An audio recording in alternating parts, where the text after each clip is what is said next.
ॐ विश्वानि देव सवितर्दुरितानि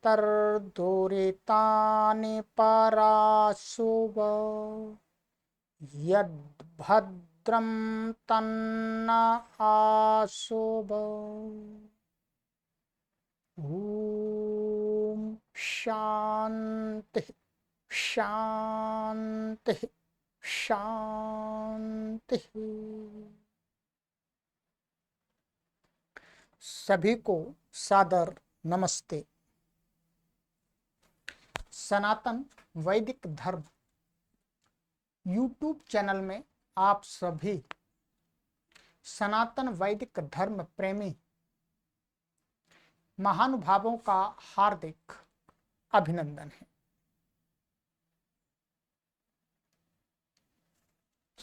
मित्रों, सनातन वैदिक धर्म यूट्यूब चैनल की स्थापना मुख्य रूप से सनातन वैदिक धर्म को शुद्ध रूप से तार्किक रूप से चिंतन मनन पूर्वक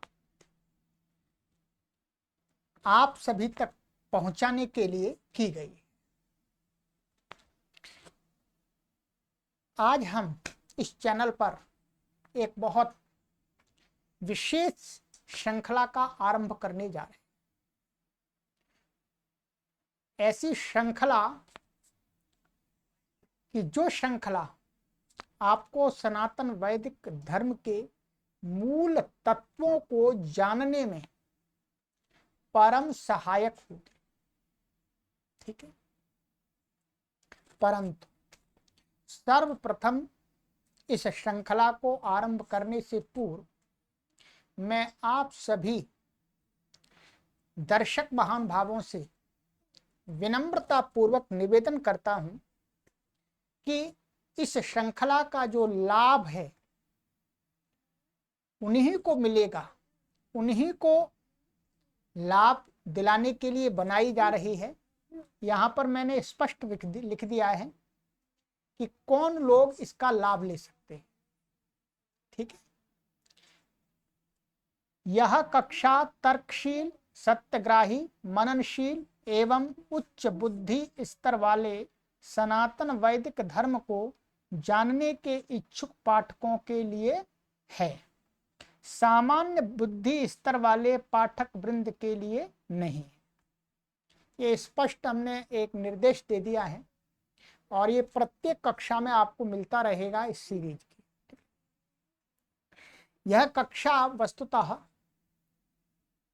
उन्हीं लोगों को लाभ दे पाएगी, वही लोग इसका लाभ ले पाएंगे जो सत्य को जानने की इच्छा रखते हैं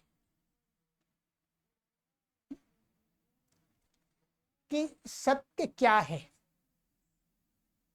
कुछ लोग ऐसे होते हैं कि मैं जो जानता हूं वही सत्य है। ऐसे लोगों के लिए ये सीरीज नहीं।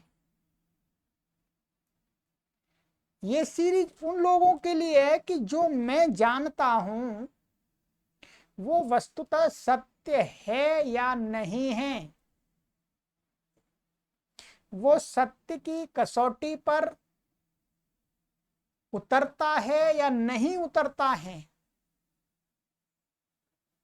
यदि सत्य की कसौटी पर उतरता है तो ठीक है, और सत्य की कसौटी पर नहीं उतरता है, जो मेरा विचार है, संस्कार है, तो वो मैं उसको छोड़ने के लिए आज ही तत्क्षण तैयार हूं। उन लोगों के लिए ये है।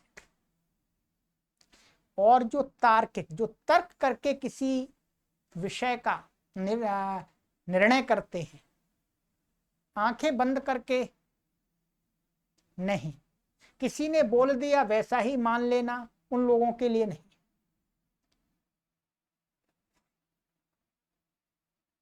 उन लोगों के लिए जो वो कर रहे हैं वही ठीक है। ठीक है, जो चिंतनशील हैं, मननशील हैं, जो तर्क बुद्धि वाले हैं और सत्य के ग्राही हैं, सत्य को ग्रहण करने में उनको तनिक भी झिझक नहीं होती, तनिक भी संकोच नहीं होता। और उच्च बुद्धि स्तर, जिनका बुद्धि का लेवल भी थोड़ा उच्च होना चाहिए। सामान्य बुद्धि के स्तर वाले लोगों को ये सीरीज समझ में नहीं, वो तो जहां पर अपने कर रहे हैं वो वही करते हैं। सामान्य और उच्च बुद्धि से हमारा तात्पर्य यह नहीं है कि आपने कोई एमए डिग्री पीएचडी या आप डॉक्टरेट हैं, आप साइंटिस्ट हैं, आप इंजीनियर हैं तो आप उच्च बुद्धि स्तर वाले हैं, नहीं। और आप पढ़े नहीं हैं, आप 5वीं कक्षा तक भी नहीं पढ़े हैं तो आप सामान्य बुद्धि नहीं। ये हमारा पैमाना नहीं। हमारा पैमाना ये है कि जो व्यक्ति तर्क करना चाहता है, किसी भी विषय में चिंतन करना चाहता है, विचार करना चाहता है, सोचना चाहता है कि ये ऐसी है तो है क्यों, क्या ऐसी ही इसे हम माने, इस प्रकार से तर्क विचार चिंतन करने वाले जो लोग हैं वो हमारी दृष्टि में उच्च बुद्धि स्तर वाले लोग हैं। और चाहे आप कितना भी पढ़े लिखे हैं परंतु आप धर्म के विषय में कोई चिंतन नहीं करना चाहते, कोई मनन नहीं करना चाहते, कोई तर्क नहीं करना चाहते, तो हमने उनको कहा है सामान्य बुद्धि स्तर वाले। ध्यान दें, बस यही हमारा पैमाना है। तो इसका ध्यान रखेंगे और इस सीरीज को हम जागरूकता के लिए चलाने जा रहे हैं। हम सनातन वैदिक धर्म अनुयायी हैं। हम अपना धर्म सनातन वैदिक धर्म को मानते हैं, अपने धर्म ग्रंथ वेदों को मानते हैं, ऋषियों की परंपरा पर चलना अपना परम सौभाग्य मानते हैं, परम कर्तव्य मानते हैं। और अपने धर्म वैदिक धर्म सनातन वैदिक धर्म ऋषियों की परंपरा को आप सभी करोड़ों लोगों तक पहुंचाने के लिए भी अपना परम कर्तव्य समझते हैं। तदर्थ हम ये कार्य कर रहे हैं। ठीक है, इसका नाम होगा सत्यार्थ प्रकाश स्वाध्याय। ठीक है, बहुत सारे लोगों ने सुना भी नहीं होगा कि ये सत्यार्थ प्रकाश नाम की कोई पुस्तक है भी। कोई बात नहीं, हम आप तक YouTube चैनल के माध्यम से पहुंच रहे हैं। इस टेक्नोलॉजी का हम धर्म के प्रचार के लिए उपयोग कर रहे हैं। इससे बड़ा पुण्य कुछ नहीं हो सकता। हमने जो कुछ भी सीखा है, कुछ भी अच्छा जाना है, उसको हम आप तक टेक्नोलॉजी के माध्यम से पहुंचा पाएं, ये हमारे लिए बहुत बड़ा पुण्य का कार्य है। ध्यान रखेंगे। ठीक है मित्रों, ये है सत्यार्थ प्रकाश। आपको हम दिखा देंगे, इस पुस्तक का नाम है। ठीक है, ये पुस्तक ये है, ये महर्षि दयानंद सरस्वती हुए हैं। ठीक है, ये सत्यार्थ प्रकाश नामक इनकी एक पुस्तक है, महर्षि दयानंद सरस्वती। आप गूगल में भी सर्च कर सकते हैं, आराम से इनके विषय में जान सकते हैं। ठीक है, इनके द्वारा प्रणीत ये पुस्तक बहुत ही क्रांतिकारी धर्म के विषय में सिद्ध हुई है। ठीक है, धीरे धीरे इसको पढ़ेंगे तब आपकी समझ में आ जाएगा, स्वाध्याय करेंगे, क्योंकि ये स्वयं समझ में नहीं आती है। इसको कोई समझाने वाला व्यक्ति चाहिए। और ध्यान देंगे कि हम इस पुस्तक को निष्पक्ष भाव से आपको पढ़ाएं। मैंने आपको बताएंगे इस पुस्तक में क्या है, क्या क्या लिखा है, किन किन बातों पर विचार किया। आपको मानना ही है 100%, ऐसा नहीं है। ध्यान देंगे, मैं हमेशा इस बात को कहता रहता हूं, अपने पढ़ाने वाली कक्षाओं में भी कहता हूं कि जो मैं कुछ कह रहा हूं उसको आपको मानना है 100%, ये हमारा आग्रह नहीं है। हाँ, हमारा इतना निवेदन रहता है कि हम जो बता रहे हैं उस पर भी आप थोड़ा सा विचार करें, चिंतन करें, और आपको लगता है कि आपके लिए ये उपयोगी है, आपके जीवन के लिए, आपके परिवार के लिए, आपके समाज के लिए, आपके राष्ट्र के लिए, देश के लिए, संपूर्ण ब्रह्मांड के लिए ये लाभदायक है, सुखदायक है, तो आप उसको अपने जीवन में अवश्य इंप्लीमेंट करें, उसका आचरण करें, धारण करें। इतना निवेदन रहता है, परंतु हम आग्रह नहीं करते कि आपको मानना ही है जी, ये यहां पर ये बता दिया, नहीं। हम बताएंगे कि महर्षि दयानंद सरस्वती जी ने सत्यार्थ प्रकाश के अंदर ये बातें बताई। आपको जो जो बातें अच्छी लगे उनको आप मान लीजिएगा, दूसरों को भी बता सकते हैं आप, और जो बात आपको ऐसा लगता है कि आपके अनुकूल नहीं है तो आप उसमें स्वतंत्र हैं, उसमें कोई बाध्यता नहीं। ठीक है? हम किसी भी रूढ़िवादी विचार से ग्रस्त होकर के पुस्तक का स्वाध्याय नहीं कराएंगे। इसमें लिखी हुई बातों पर हम भी चिंतन करेंगे, मनन करेंगे, और आज के परिवेश में वो वस्तुतः व्यवहार के योग्य हैं अथवा नहीं है, ये भी आपको बता देंगे। ठीक है, हम ये नहीं कहेंगे कि 100% बातें इसमें जो लिखी हैं वो एकदम आपको जरूर इंप्लीमेंट करना है, उनको अपनाना है, समाज में उनको लाना है, नहीं। देश काल परिस्थिति के अनुसार हमें जो भी महापुरुष होते हैं उनके विचारों को थोड़ा सा मॉडिफाई करना होता है, थोड़ा सा मोड़ना पड़ता है, उनमें कुछ जोड़ना भी पड़ता है। ठीक है? तो आज के समाज माने देश काल परिस्थिति को देख करके हम आपको सुझाव भी देंगे। हम ये भी नहीं कहेंगे कि इसको बदल दीजिएगा, नहीं, ये हमारा अधिकार नहीं, हम आपको केवल सुझाव देंगे, आपको सजेस्ट करेंगे केवल। ठीक है, तो हम इस भाव से बिल्कुल भी नहीं पढ़ाएंगे कि किसी की भावना को ठेस लगे। हाँ, प्रेम की भाषा में हम आपको बताएं। ठीक है, परंतु हमें इसमें जो विचार दिए गए हैं उन विचारों को पढ़ करके बहुत लाभ हुआ है। शायद आप सभी को भी लाभ हो सकता है सभी को भी लाभ हो सकता है।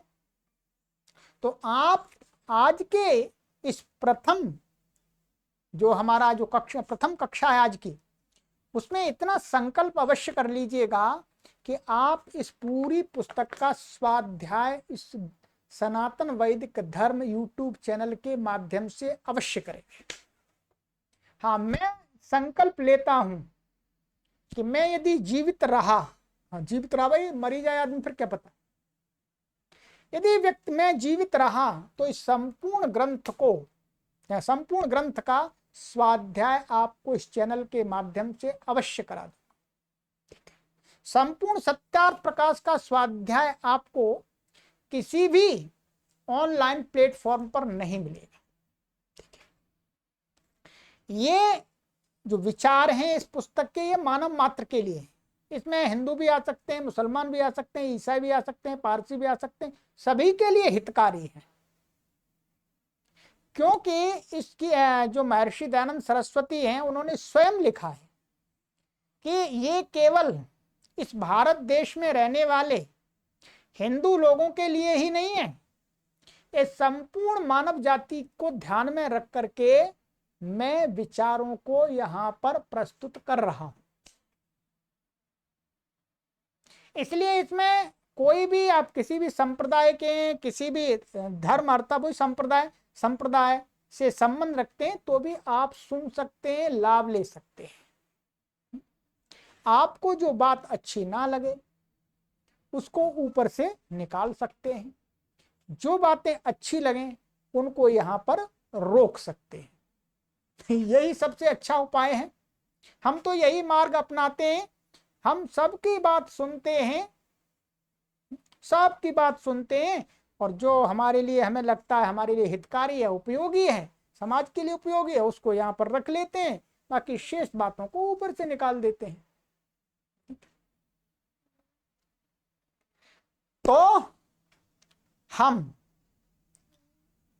कट्टरवादी न होकर के, रूढ़िवादी न होकर के, तर्कशील, चिंतनशील, मननशील होकर के इस पुस्तक का स्वाध्याय करेंगे और इसमें जो जो अच्छा होगा उसे धारण करेंगे, और जो हमारे अनुकूल, वैसे इसमें बुरा कुछ भी नहीं है, परंतु फिर भी जो हमारे अनुकूल नहीं होगा उसको हम साइड में रख देंगे।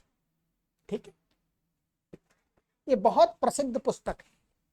इस पुस्तक को पढ़कर के अनेक क्रांतिकारी लोगों ने इस भारत माता को स्वतंत्रता दिलाने के लिए स्वयं को बलिदान कर दिया। इस पुस्तक से उन्हें प्रेरणा मिलती। राम प्रसाद बिस्मिल, भगत सिंह, राजगुरु, अनेक शहीद महापुरुषों ने इस पुस्तक को पढ़ा, तो हमें भी पढ़ना ही चाहिए। ठीक है, ये पुस्तक आपको सनातन वैदिक धर्म यूट्यूब चैनल से संपर्क करके भी मिल सकती है ऑनलाइन, अथवा आप इस पुस्तक को कहीं से भी प्राप्त कर सकते हैं। आप जहां भी रहते हैं, वैसे ये पुस्तक आपको जो आर्य समाज मंदिर हैं, प्रत्येक आर्य समाज मंदिर में आपको मिल जाएगी। ठीक है, प्रत्येक शहर में, भारत के प्रत्येक शहर में आर्य समाज मंदिर बने हुए हैं। ठीक है, जैसे हनुमान जी के मंदिर है वैसे आर्य समाज के मंदिर है, तो आर्य समाज के मंदिर में आपको ये पुस्तक मिल जाएगी, और बहुत कम मूल्य की है, बहुत कम पैसे की पुस्तक है, क्योंकि प्रचार की दृष्टि से लोग इसको छापते हैं। तो ये पुस्तक आप कल्पना नहीं करेंगे, इसके अंदर लगभग 500 पेज हैं। कितने? 500। और ये पुस्तक यदि आज की डेट में, ध्यान रखिएगा, आज की डेट में यदि यहां से सनातन वैदिक धर्म चैनल से यदि संपर्क करके मंगाते हैं तो आपको मात्र 50 रुपए में मिल रही है, 50 रुपीज में, ध्यान देंगे। परंतु ये पुस्तक यदि आपको मंगाना आवश्यक भी नहीं है, ठीक है, यहां पर हम आपको पूरा दिखाएंगे, पढ़ाएंगे। ठीक है, पुस्तक आपको पूरी दिखेगी। तो इसलिए, परंतु जो पाठक पुस्तक चाहते हैं वो मंगा सकते हैं। ठीक है, ले सकते हैं, अपने आसपास से ले सकते हैं। ठीक है, चलिएगा। तो ये महर्षि दयानंद सरस्वती जी एक बहुत बड़े विद्वान हुए हैं। इस चैनल पर उनकी जीवनी भी हमने वीडियो बना के डाली हुई है। आप महर्षि दयानंद सरस्वती का स्वलिखित उनका जो जीवन चरित्र है वो भी आप देख सकते हैं कि वो कहाँ के थे। अभी तो सामान्य रूप से हम बता दें आपको कि वो गुजरात के थे। महर्षि दयानंद सरस्वती जी गुजरात में ये एक टंकारा नाम का ग्राम था, वहाँ टंकारा नामक ग्राम के थे। और इनका जो जन्म हुआ था वो ब्राह्मण परिवार में हुआ था। तिवारी इनका टाइटल था, गोता जो था, तिवारी ब्राह्मण परिवार में इनका जन्म हुआ था। तो वो उनकी शिक्षा दीक्षा भी जो भी थी वो काफी, ब्राह्मण परिवार में जन्म हुआ था तो आरंभ से ही वैदिक शिक्षा थी उनकी। ठीक, तो बाकी आगे इन्होंने अपने जीवन में बहुत भ्रमण किया, बहुत गुरुओं के पास गए। ठीक है, तब उन्होंने अनुभव किया है, उस अनुभवों को उन्होंने इस पुस्तक में लिखा है। ठीक है, ये इनकी आज हम भूमिका आरंभ करते हैं। इन्होंने पुस्तक लिखने से पहले ये बताया है कि मैं इस पुस्तक को क्यों लिख रहा हूँ, इस पुस्तक में क्या लिखूंगा और इसे कैसे पढ़ना है, इसका कौन लाभ ले सकता है, सारी बातें, इनकी भूमिका इसमें लिखी हुई है। मैं आपको धीरे धीरे पढ़ के बताऊंगा और इसकी एक सीरीज बना देंगे हम। यहाँ पर प्लेलिस्ट में एक कॉलम बन जाएगा सत्यार्थ प्रकाश स्वाध्याय नाम का। उसी पर आप क्लिक करेंगे तो सभी कक्षाएं क्रम से आपको मिलती जाएंगी। ठीक है, ये जो कार्य हम कर रहे हैं ये 100 वर्ष के लिए कर रहे हैं। 100 वर्ष तक आपको ये कक्षाएं यहाँ पर मिलती रहेंगी। ठीक है, इसके अलावा हम इन वीडियोज का जो ये वीडियोज हैं इनको एक ऐप है हमारी, उस ऐप के अंदर भी ये वीडियो चली जाएंगी। परंतु YouTube चैनल पर पढ़ना अच्छा है, वहां पर एक सरलता होती है, ये कह सकते हैं। ठीक है, चलिएगा अब चलते हैं आगे। ठीक है, ये महर्षि दयानंद जी का चित्र है, परंतु ये चित्र थोड़ा सा इस प्रकार का बहुत बनाया हुआ चित्र है। ठीक है, तो वस्तुतः इनका जो रियल चित्र है वो थोड़ा सा इनके अलग प्रकार का सन्यासी थे ये। ठीक है, चलिएगा, तो यहां पर इन्होंने लिखा है भूमिका लिखी है। ठीक है, क्या लिखी है? भूमिका। देखिएगा,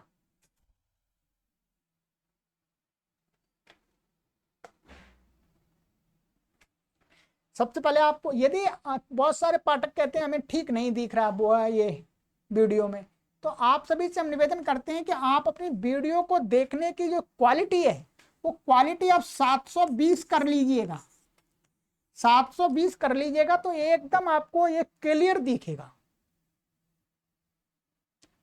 आप ऑटो पे मत रखिएगा, आप 720 क्वालिटी करके वीडियो को देखिएगा। ये पहले मैं आज बता देता हूं, बार बार नहीं बताऊंगा। ठीक है, चलिएगा, ये हो गया हमारा,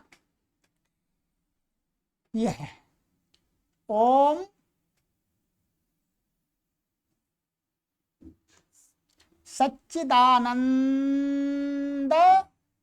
सच्चिदानंदेश्वराय नमो नमः। इसका अर्थ है ओम। ओम में परमपिता परमेश्वर का मुख्य नाम है। ठीक है, क्या मुख्य परमात्मा का नाम है? तो कहते हैं परमात्मा, और वो कैसा है? सच्चित आनंद वाला ईश्वर। ऐसे ईश्वर को जो, जिसका नाम, मुख्य नाम क्या है? ओम, और वो सत है, माने विद्यमान है, सत्ता वाला है, उसका एग्जिस्टेंस है। चित्त माने वो चेतन है, जड़ नहीं है, वो चेतन है। और कैसा? आनंद, आनंदमय है। ऐसे ईश्वर के लिए नमो नमः, मैं नमस्कार करता हूं। ये महर्षि दयानंद सरस्वती महाराज जी बता रहे हैं, कह रहे हैं। ठीक है, ये आस्तिकता का परिचय है कि जब भी जो आस्तिक लोग होते हैं तो वो कोई भी किसी भी कार्य का आरंभ करते हैं तो उस परम सत्ता का स्मरण करते हैं, उसको नमस्कार करते हैं। ठीक, चलिएगा, अब है ये भूमिका। भूमिका को पढ़ेंगे। भूमिका बड़ी है, कम से कम 2 वीडियो में हम इसको पढ़ पाएंगे। ठीक है, थोड़ा आज पढ़ेंगे, फिर आगे की कक्षा में पढ़ेंगे।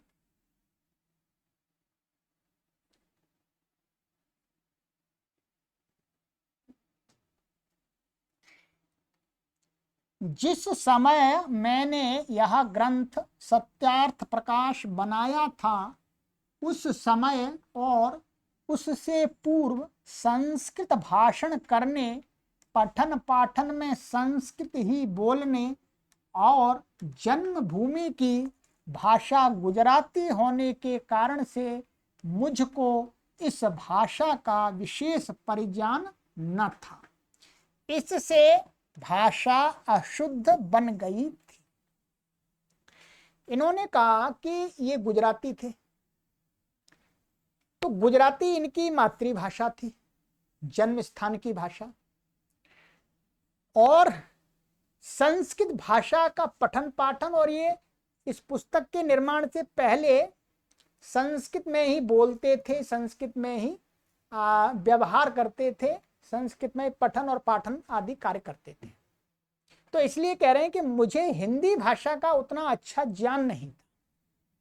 ठीक है, बस स्वाभाविक है, गुजरात में रहने वाले व्यक्ति को हिंदी भाषा का ज्ञान इतना अच्छा नहीं होगा जितना हम हिंदी वाले हैं इतर उत्तर भारत के, और हमको गुजराती भाषा का ज्ञान नहीं होगा उतना अच्छा जितना गुजराती व्यक्ति को होगा।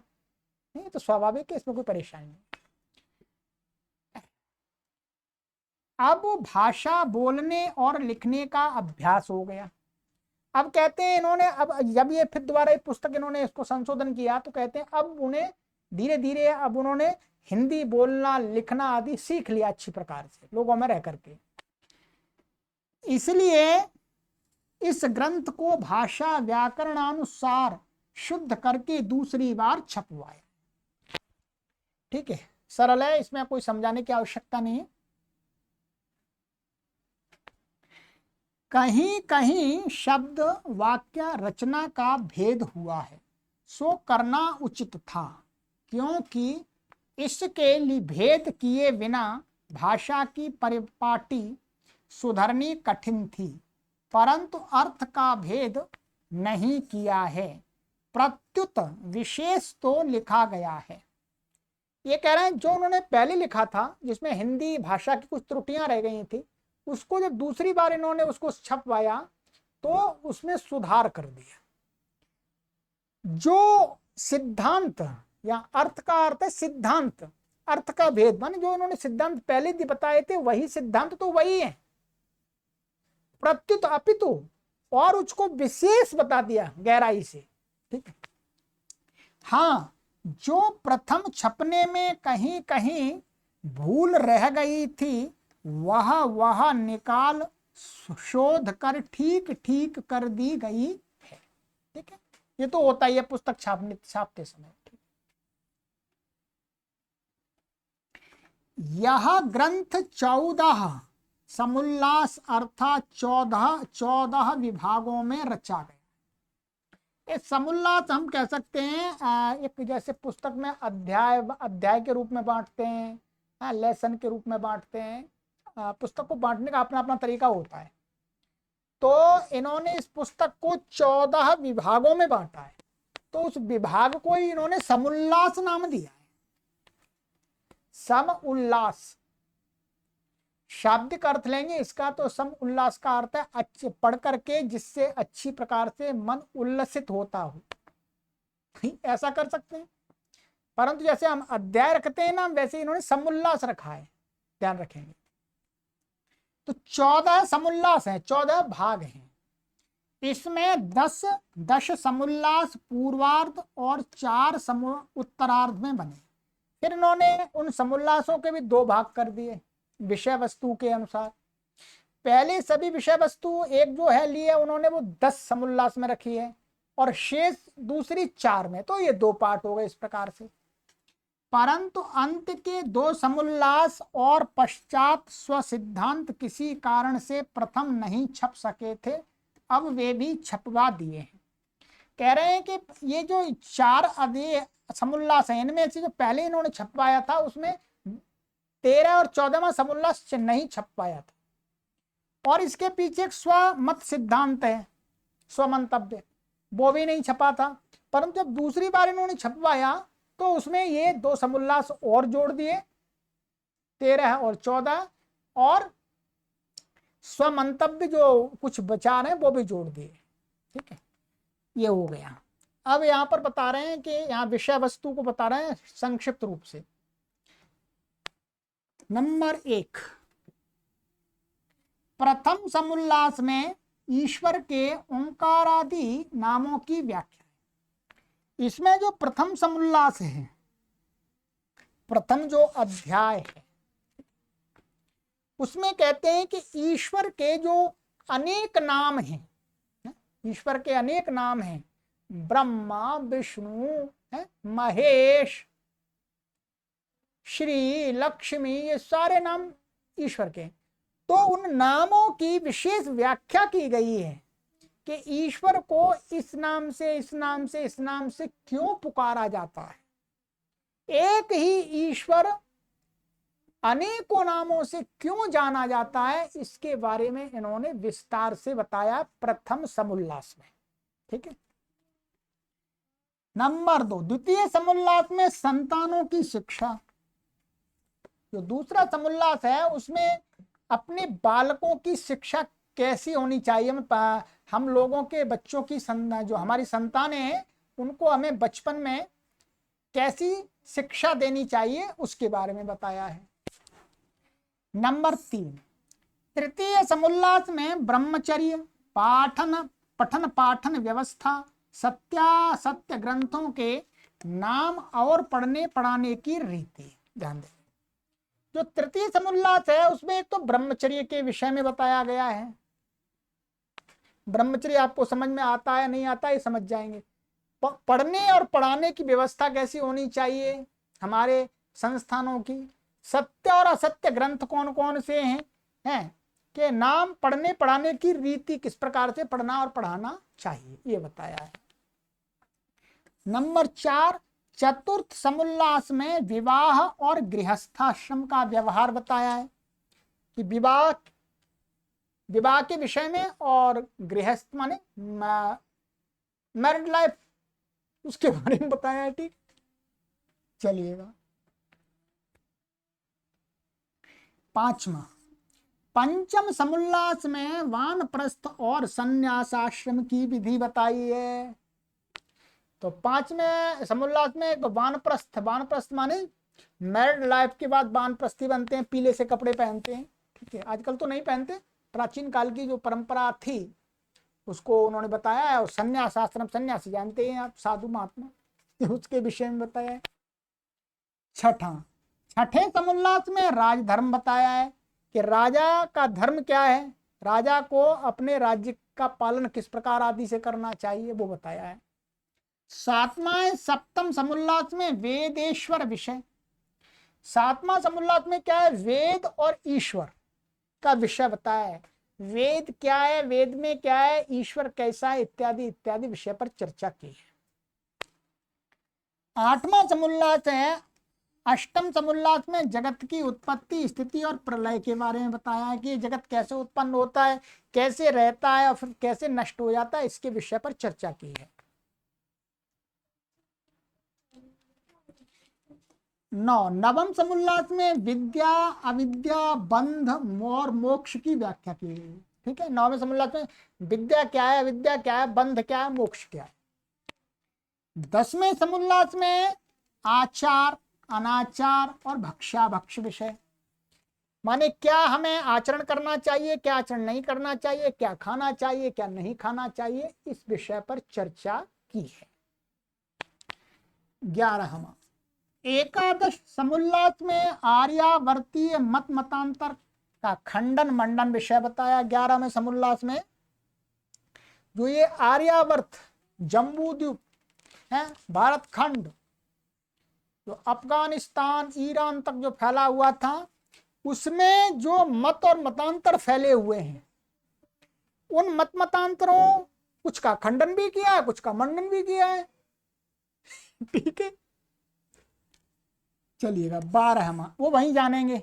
द्वादश समुल्लास में चारवाक बौद्ध और जैन मत का विषय, अर्थात 12वें समुल्लास में इन्होंने जो चारवाक मत है, जो वर्तमान में तो कम ही हो गया है, नास्तिक मत और बौद्ध मत है और जैन मत है, इनके विषय पर चर्चा की है। ठीक है।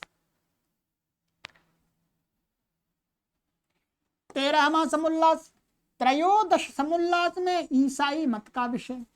जो 13वां समुल्लास है 13, उसमें ईसाई मत के विषय में बताया कि ईसाई मत कैसा है, उसमें क्या अच्छाइयां हैं क्या बुराइयां हैं, दोनों चीज बताई है संक्षिप्त रूप से। और 14वां जो समुल्लास है वो 14वें समुल्लास में मुसलमानों के मत का विषय, माना इस्लाम जो है, इस्लाम संप्रदाय, उसके बारे में बताया गया है। ठीक है,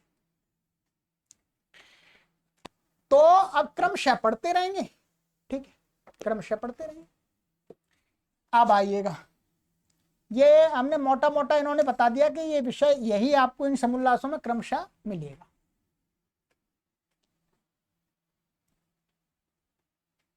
और 14 समुल्लासों के अंत में आर्यों के सनातन वेद विहित मत की विशेषता व्याख्या लिखी है, जिसको मैं भी यथावत मानता हूं। ध्यान रखिएगा। कहते हैं 14 समुल्ला लिखे, उसके अंत में उन्होंने स्वमंतव्य लिखा है कि सनातन वैदिक धर्म में महर्षि दयानंद सरस्वती जी की मान्यता क्या है, मत क्या है, वो क्या मानते हैं, वो लिखा है। और उसको कहते हैं, जिसको जो लिखा है उसको मैं भी यथावत मानता हूं कि वो वैसा ही है। मैंने दूसरों के लिए ही नहीं लिख दिया, उसको यथावत मैं भी स्वीकार करता हूं। ये बात इन्होंने कही है, ध्यान रखेंगे। मेरा इस ग्रंथ के बनाने का मुख्य प्रयोजन सत्य सत्य अर्थ का प्रकाश करना है। ध्यान रखिए, एक एक शब्द ध्यान से समझिएगा इस पुस्तक को पढ़ने से पूर्व। लेखक के शब्द हैं, ये मेरे शब्द नहीं है। महर्षि दयानंद सरस्वती जी कहते हैं कि इस ग्रंथ को बनाने का मुख्य प्रयोजन, इसका मेन पर्पस है, क्या है? सत्य सत्य अर्थ का प्रकाश करना। माने जो विषय है वो क्या सत्य है, उसमें क्या सही है क्या झूठ है, इस बात को बताना यही है। अर्थात जो सत्य है उसको सत्य और जो मिथ्या है उसको मिथ्या ही प्रतिपादन करना सत्य अर्थ का प्रकाश समझा है। इसलिए इसका नाम क्या लिखा उन्होंने? सत्यार्थ, सत्य के अर्थ का। और सत्य क्या है? क्या कहा?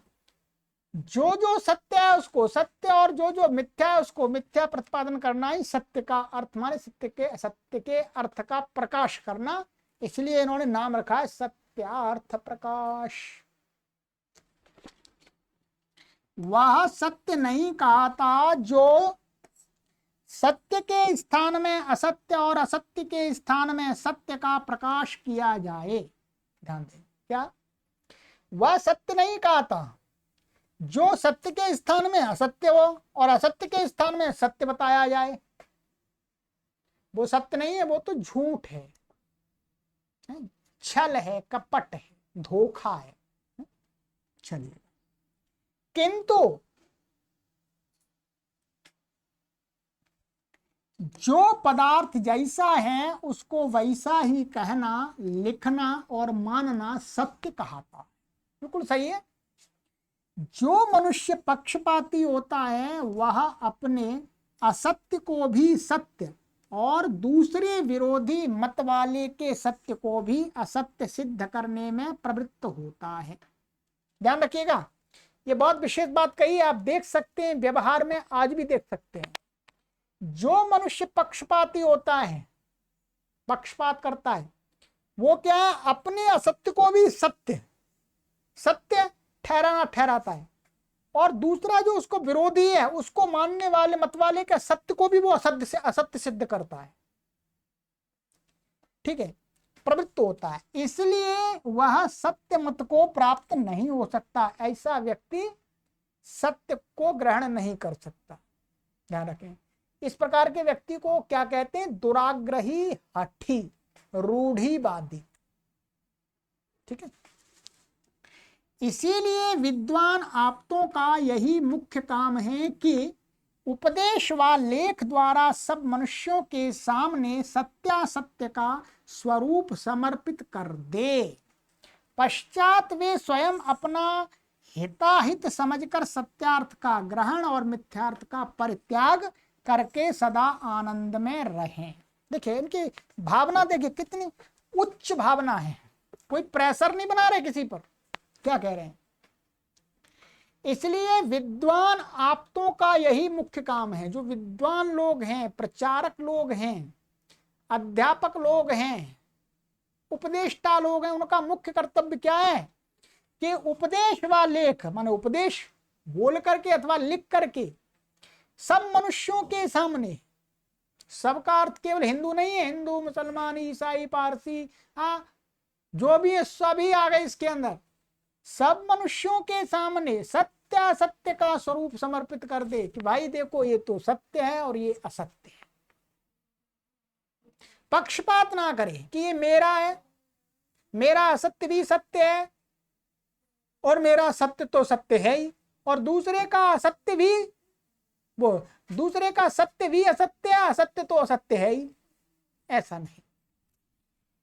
पश्चात वे स्वयं अपना, अर्थात जो जनता है, प्रजा है, लोग हैं समाज के, फिर उनका कर्तव्य है वो अपने हिताहित को समझकर कि मेरे लिए क्या हितकारी है, मेरे लिए क्या हितकारी है, सत्यार्थ को ग्रहण और मिथ्यार्थ का परित्याग करके सदा आनंद में रहें। कोई प्रेशर नहीं बनाया, उनके ऊपर छोड़ दिया। परंतु एक बात कही कि जो समाज के उपदेशक लोग हैं, विद्वान लोग हैं, विदुषी लोग हैं, उनको सत्य असत्य का भाषण यानी प्रचार करके बता देना चाहिए लोगों को। मानना न मानना ये लोगों के ऊपर है। जो मानेंगे सत्य को वो सुखी रहेंगे, आनंदित रहेंगे। जो नहीं मानेंगे सत्य को, असत्य को धारण करते रहेंगे तो वो दुखी रहेंगे। सीधा सा सिद्धांत है, वही कहा इन्होंने। ठीक है, ये पंक्ति यहां से आप पढ़े, वे स्वयं माने जो लोग जिनको उपदेश किया गया है वे लोग स्वयं अपना हित और अहित जानेंगे। इतना तो बुद्धि है ही। चलिएगा, ये हो गया। मनुष्य का आत्मा सत्यासत्य का जानने वाला है, तथापि अपने प्रयोजन की सिद्धि, हठ, दुराग्रह और अविद्यादि दोषों से सत्य को छोड़ असत्य में झुक जाता है। ध्यान रखें, मनुष्य का जो आत्मा है, हम सभी मनुष्यों का, वो सत्य और असत्य को जानने वाला है। यदि हम कोशिश करें तो हम सत्य और असत्य को जान सकते हैं, विचार करके, चिंतन करके, मनन करके, तर्क करके। तथापि फिर भी क्या है, व्यक्ति, मनुष्य अपने प्रयोजन की सिद्धि, माने मेरा काम बन जाए, मेरा काम बनता भाड़ में जाए जनता, तो ऐसा सिद्धि हठ, दुराग्रह और अविद्यादि दोषों से, माने अपना काम सिद्ध हो जाए एक इस भावना से, अथवा हठी होने के कारण से, हठ के कारण नहीं, मैं जो जानता हूं वही ठीक है, अथवा दुराग्रह वही है, और अविद्यादि हो सकता है अंदर में उतना विद्या का ग्रहण नहीं किया, विद्या कम होने के कारण से भी सत्य को छोड़ करके असत्य में झुक जाता है, असत्य को धारण कर लेता। परंतु ध्यान देंगे, परंतु इस ग्रंथ में ऐसी बात नहीं रखी है और न किसी का मन दुखाना व किसी की हानि पर तात्पर्य है। ध्यान रखेंगे, इस ग्रंथ में ऐसी कोई भी बात नहीं रखी है कि भाई असत्य बताने वाली, और ना किसी का मन दुखाने वाली, मन को दुखाने के लिए कोई बात कही है, ना किसी की हानि करने का कोई उद्देश्य है, किंतु जिससे मनुष्य जाति की उन्नति और उपकार हो, सत्यासत्य को मनुष्य लोग जानकर सत्य का ग्रहण और असत्य का परित्याग करें, क्योंकि सत्योपदेश के बिना अन्य कोई भी मनुष्य जाति की उन्नति का कारण नहीं है। बात गहरी कही है। ठीक है, कहते हैं कि इसमें जिससे, ऐसी बात इसमें कही है कि जिससे मनुष्य जाति की उन्नति हो और उपकार हो, उन मनुष्यों के ऊपर उपकार हो। सत्य और असत्य को मनुष्य लोग जान करके सत्य का ग्रहण कर लें, असत्य को छोड़ दें, क्योंकि सत्योपदेश के बिना अन्य कोई भी मनुष्य जाति की उन्नति का कारण नहीं है। यदि हम सभी झूठ बोलने लगे तो समाज दुखी हो जाएगा, ये ध्यान रखिएगा। यदि इस संसार में, संसार को छोड़िए, यदि एक गांव में मानिएगा, एक गांव के लोग पूरे सत्य बोलने लगे एक दूसरे के साथ, तो गांव के लोग हमेशा सुखी रहेंगे। हर व्यक्ति पर विश्वास करेगा। और मानिएगा एक गांव के व्यक्ति, सभी लोग झूठ ही बोलने लगे, तो वहां स्थिति क्या हो जाएगी, कोई किसी पर विश्वास ही नहीं करेगा, क्योंकि सबको पता है कि भाई मैं भी झूठ बोल रहा हूं, ये भी झूठ बोल रहा है। जीवन को चलाना कठिन हो जाएगा। ध्यान रखिएगा, समाज का ताना बाना छिन्न हो जाएगा, भिन्न हो जाएगा, टूट जाएगा। समाज में अफरा तफरी मच जाएगी। ये सत्य ही है कि जिससे हम किसी पर विश्वास करते हैं और समाज में अपना जीवन चलाते हैं। यदि हमको ये बात ज्ञात हो जाए कि भाई ये व्यक्ति असत्य बोल रहा है, तो हम उसकी बात पर विश्वास नहीं करेंगे, और विश्वास नहीं करेंगे तो उसको मानेंगे भी नहीं। तो वही कहा कि सत्य के बिना मनुष्य की उन्नति का कोई भी ऐसा दूसरा साधन नहीं जिससे मनुष्य सुखी हो जाए।